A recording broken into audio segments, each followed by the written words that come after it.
हंसी में जादू है तोर नैनन में चांदनी दिल मोर तोर बर धड़ के संगी बन जा जिंदगी भर के।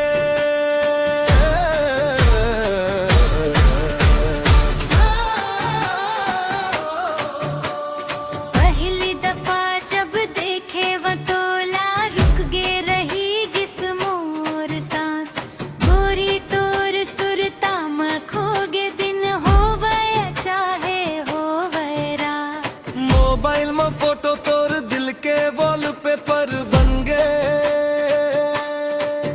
तोर एक मुस्कान ले संगी मोर दुनिया रंगीन हो गए। तोर माया के जादू चल गे रे ले दिल मोर दीवाना हो गे रे। ओ हाथ में हाथ धर के संगी सपना के सफर शुरू हो गे रे। तोर माया के जादू चल गे रे धड़कन में तोर नाम बस गे रे। जिंदगी भर संग रही वो ये वादा मोर सच्चा हो गे रे।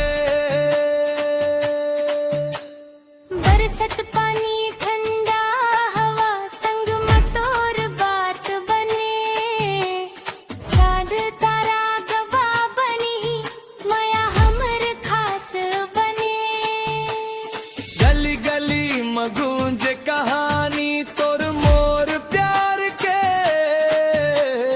दुनिया चाहे कुछ कही दे साथ नहीं छोड़बो यार रे।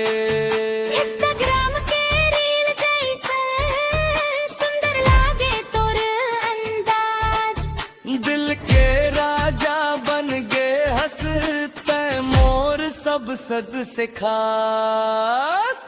तोर माया के जादू चल गे रे ओ दिल मोर दीवाना हो गे रे। जन्म जन्म तक संग रही वो तोर बिना सब सुना लागे रे। तोर माया के जादू चल गे